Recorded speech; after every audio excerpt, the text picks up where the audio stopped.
एकंदर वाढतं शहरीकरण, वाढतं नागरीकरण आणि वाढतं बकालीकरण हे आपल्या सध्याच्या एकंदर सगळ्याच शहरांचं कमी जास्त प्रमाणातलं वास्तव आहे.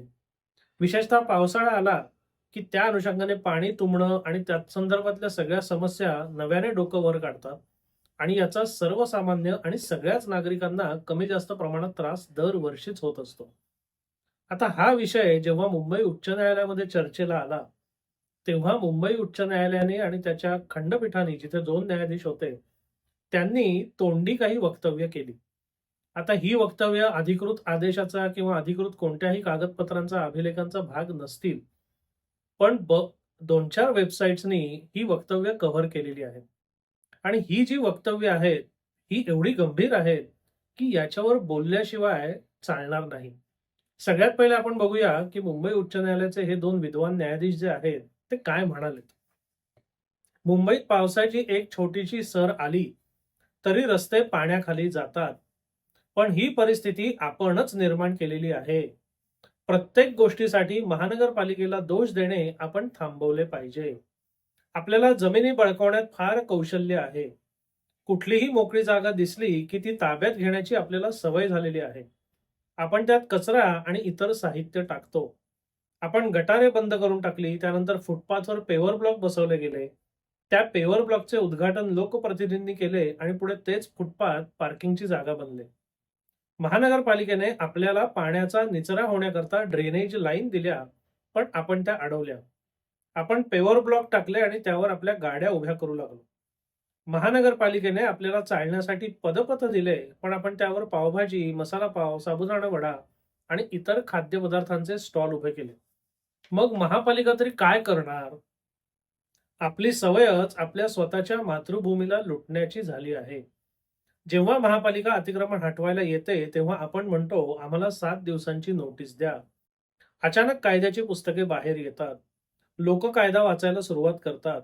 पण जेव्हा आपण जमीन बळकावतो, तेव्हा कुणालाही कायदा आठवत नाही.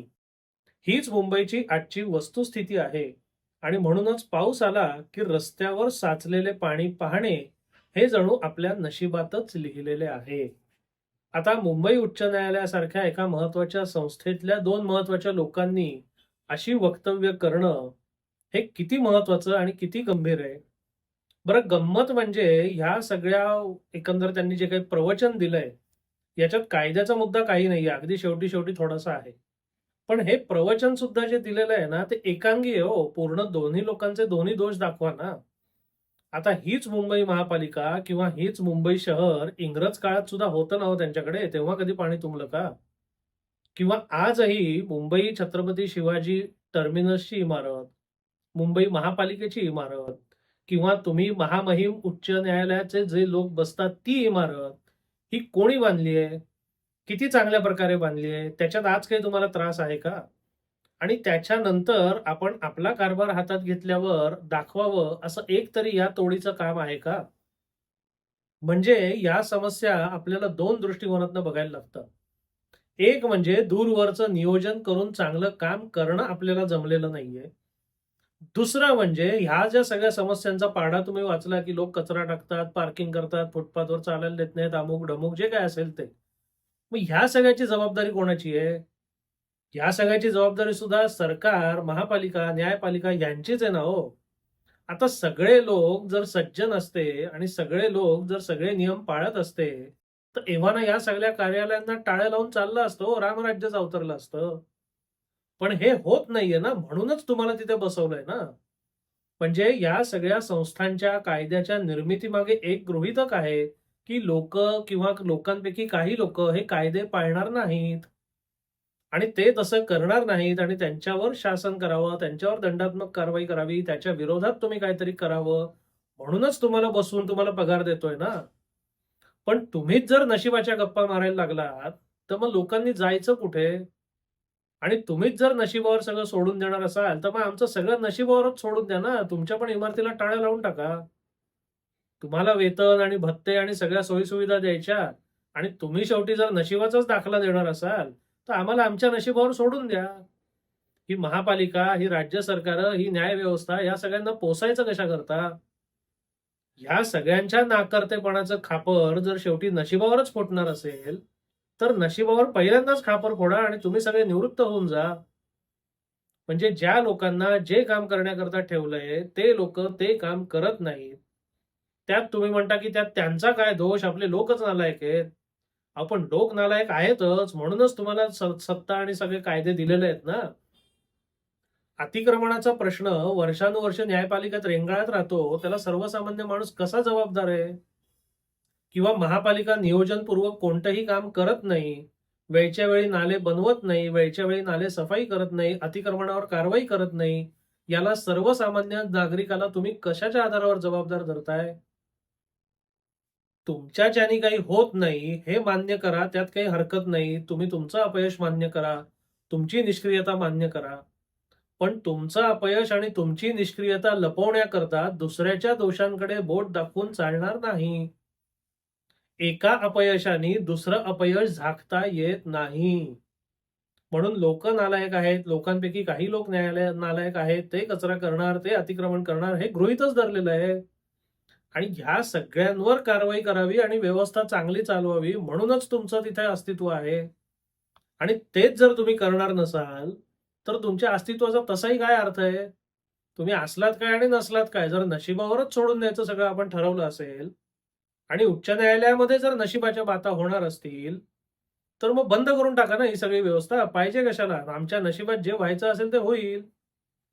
तुमच्या नशिबात आहे आणि आमच्या नशिबात नाही हे तुमच्याकडनं ऐकायची आमच्यावर वेळ आलेली नाहीये अजून.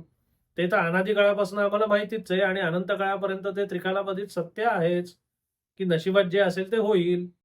मग त्याच्याकरता तुमच्या सगळ्यांचा खर्च आम्ही कशाला सहन करायचा? हे एवढे सगळे दुनियाभरचे जे कर देतो, दुनियाभरच्या लोकांकडनं टॅक्स जमा करता, महापालिका असो म्हणजे प्रत्येक स्तरावरची जी शासकीय संस्था आहे, ती प्रत्येक टप्प्यावर लोकांच्या खिशातनं पैसे काढून घेते आणि त्या पैशातनं लोकांचं जीवन सुखकारक व्हावं, अशी उपाययोजना करावी, अशी मूळ संकल्पना आहे ना.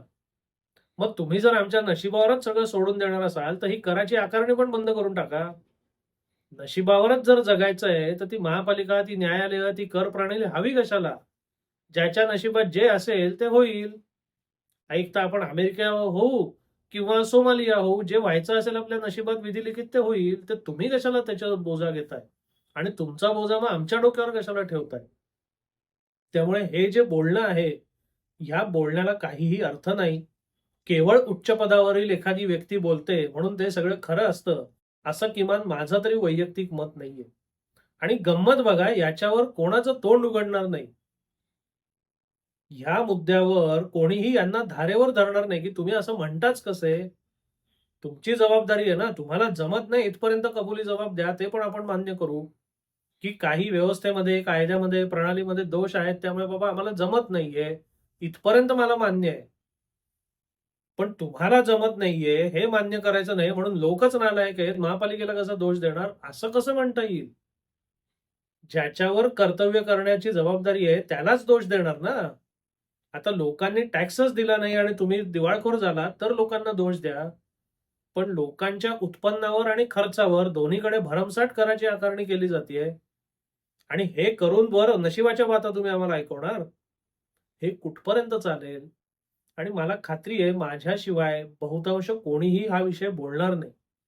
पण सर्वसामान्य नागरिकांनी हे प्रश्न विचारले पाहिजेत. या लोकांना धारेवर धरलं पाहिजे.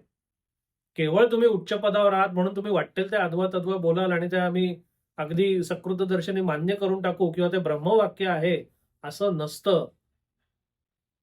आणि तसं सर्वसामान्य तर्कबुद्धी असलेल्या कोणत्याही माणसाला हे पटणार नाही. म्हणून हे जे बोललेले आहेत ते किमान मला तरी अजिबात मान्य नाहीये. तुम्हाला याबद्दल काय वाटतं? हा विषय, हा व्हिडिओ तुम्हाला कसा वाटला? अवश्य कळवा. आणि जिथे-जिथे म्हणून तुम्हाला शक्य होईल, तिथे-तिथे या गोष्टींवर व्यक्त व्हायला सुरुवात करा. कारण यांनी आपल्याला आपल्या नशिबावरच सोडलेलं आहे. यांच्याकडनं फार आशा करण्यात आता अर्थ नाही. धन्यवाद.